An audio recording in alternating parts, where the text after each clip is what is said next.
दोस्तों, पहाड़ों पर सर्दी बढ़ रही है।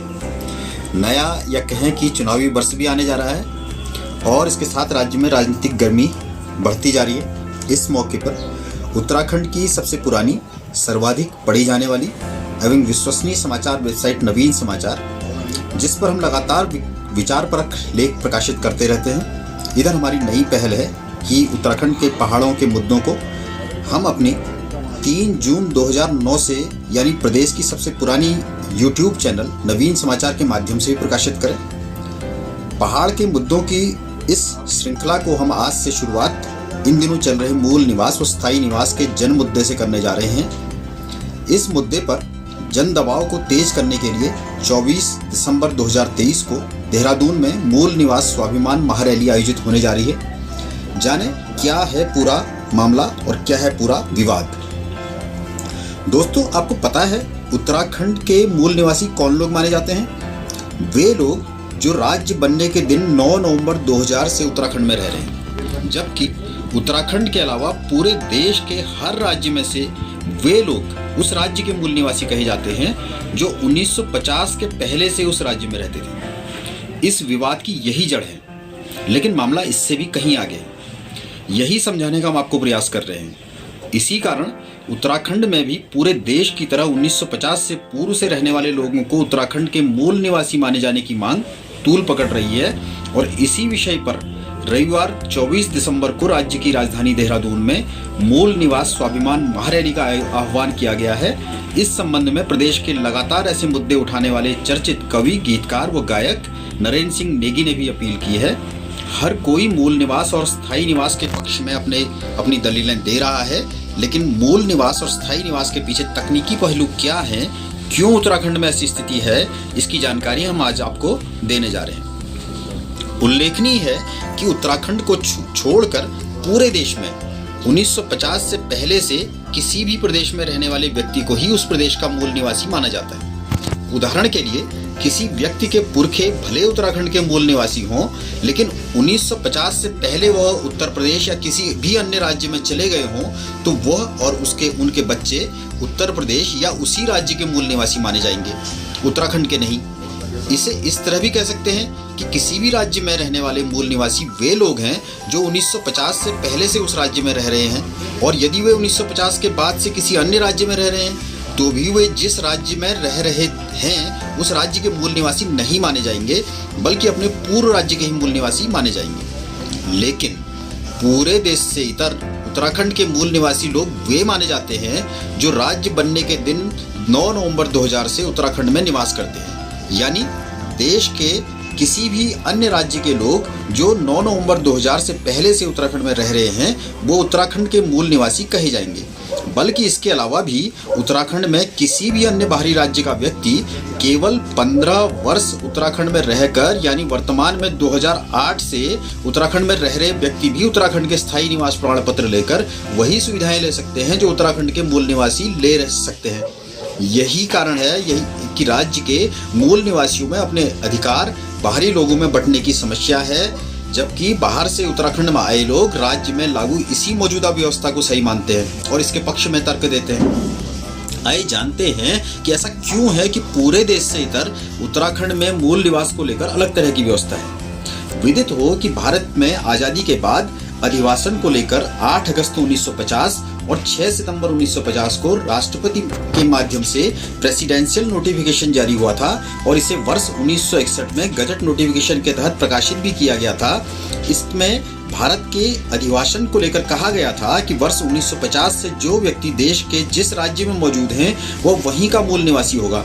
इस नोटिफिकेशन में साफ तौर से मूल निवास की परिभाषा को परिभाषित भी किया गया था। साथ ही मूल निवास की अवधारणा को लेकर भी स्पष्ट व्याख्यान दिया गया था। इसके बावजूद देश में मूल निवास को लेकर पहली बहस साल 1977 में हुई, जब 1961 में महाराष्ट्र और गुजरात राज्य का विभाजन हुआ और यहाँ पर मराठा संप्रदाय ने मूल निवास को लेकर पहली बार सर्वोच्च न्यायालय में बहस की। इसके बाद देश के सर्वोच्च न्यायालय की संवैधानिक पीठ यानी 8 न्यायाधीशों की पीठ ने अपने फैसले में राष्ट्रपति के वर्ष 1950 के प्रेसिडेंशियल नोटिफिकेशन को मूल निवास के लिए देश के हर एक राज्य में बाध्य किया। साथ ही 1950 के प्रेसिडेंशियल नोटिफिकेशन को बाध्य मानते हुए मूल निवास की सीमा को 1950 ही रखा। लेकिन अजीब बात रही कि उत्तराखंड में न प्रेसिडेंशियल नोटिफिकेशन यानी देश के राष्ट्रपति की ओर से जारी अधिसूचना लागू हुई और न ही देश के सर्वोच्च न्यायालय द्वारा लगाई गई मोहर ही, बल्कि यहाँ 1950 की जगह राज्य बनने के दिन यानी 9 नवंबर 2000 के दिन को मूल निवास के रूप में माना गया। गौरतलब है कि वर्ष 2000 में देश में 3 नए राज्यों उत्तराखंड, झारखंड और छत्तीसगढ़ का एक साथ गठन हुआ। इन 3 नए राज्यों में से उत्तराखंड के अलावा शेष दोनों राज्यों झारखंड और छत्तीसगढ़ राज्य ने मूल निवास को लेकर प्रेसिडेंशियल नोटिफिकेशन को मान्य मानते हुए 1950 को ही मूल निवास रखा। लेकिन उत्तराखंड के तत्कालीन मुख्यमंत्री नित्यानंद स्वामी के नेतृत्व वाली भाजपा की अंतरिम सरकार ने मूल निवास के साथ ही 15 सालों पूर्व से उत्तराखंड में रहने वालों के लिए स्थायी निवास प्रमाण पत्र की व्यवस्था भी कर दी। साथ ही मूल निवास प्रमाण पत्र के साथ स्थायी निवास प्रमाण पत्र को भी अनिवार्य कर दिया। आगे वर्ष 2010 में जब उत्तराखंड में भाजपा की ही सरकार थी, उस समय उत्तराखंड उच्च न्यायालय ने नैना सैनी बनाम उत्तराखंड राज्य केस संख्या AIR 2010 UTT 36 और देश के सर्वोच्च न्यायालय में प्रदीप जैन विरुद्ध यूनियन ऑफ इंडिया के केस संख्या AIR 1984 SC 1420 दो अलग अलग याचिकाएं दायर की गई।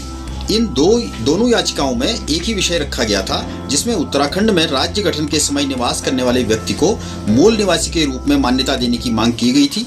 लेकिन इन दोनों याचिकाओं पर सर्वोच्च न्यायालय और उत्तराखंड उच्च न्यायालय ने एक ही फैसला दिया, जो कि 1950 के प्रेसिडेंशियल नोटिफिकेशन के पक्ष में था।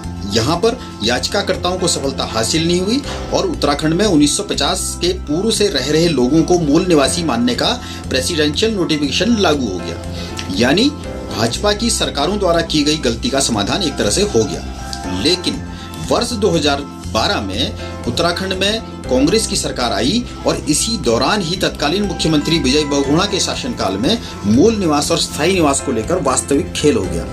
17 अगस्त 2012 को उत्तराखंड उच्च न्यायालय की एकल पीठ ने सुनवाई करते हुए फैसला दिया कि 9 नवंबर 2000 के दिन से राज्य में निवास करने वाले व्यक्तियों को ही मूल निवासी माना जाएगा। यह उत्तराखंड राज्य पुनर्गठन विधेयक अधिनियम 2000 की धारा 24 और 25 के अधिनियम 5 और 6 अनुसूची के साथ 1950 में लागू हुए प्रेसिडेंशियल नोटिफिकेशन का उल्लंघन था। इसके बावजूद भी तत्कालीन सरकार ने एकल पीठ के इस फैसले को चुनौती न देते हुए स्वीकार कर लिया।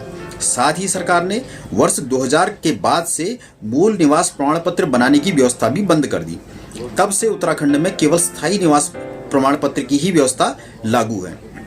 इसके बाद से राज्य में मूल निवास प्रमाण पत्र के बावजूद स्थायी निवास प्रमाण पत्र मांगे जा रहे थे।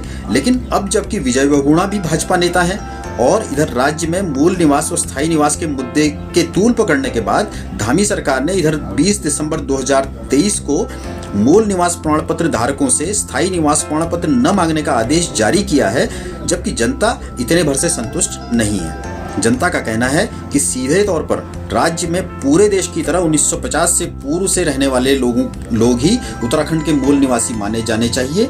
आगे देखना होगा कि इस संबंध में बन रहे जन दबाव के बाद राज्य की धामी सरकार इस मुद्दे पर आगे कहां तक जाती है। दोस्तों, इस मुद्दे के बाद आगे हम प्रदेश के भू कानून, पलायन सहित अन्य मुद्दों पर भी नवीन समाचार पर विस्तृत जानकारी देंगे। आपको हमारी यह प्रस्तुति कैसी लगी हमें कमेंट बॉक्स में लिखकर और इस वीडियो को अपने अन्य मित्रों को शेयर करके हमारा उत्साहवर्धन करें और हमारी भविष्य की प्रस्तुतियां आप तक सबसे पहले मिल सकें। इसके लिए हमारी वेबसाइट को सब्सक्राइब और हमारी वीडियो को लाइक करें। धन्यवाद। वीडियो को आखिर तक देखने के लिए धन्यवाद। कृपया वीडियो को लाइक व शेयर तथा हमारे चैनल को सब्सक्राइब भी करें और बेल आइकन को भी दबाएं ताकि हमारे वीडियो आपको सबसे पहले मिल सकें। धन्यवाद।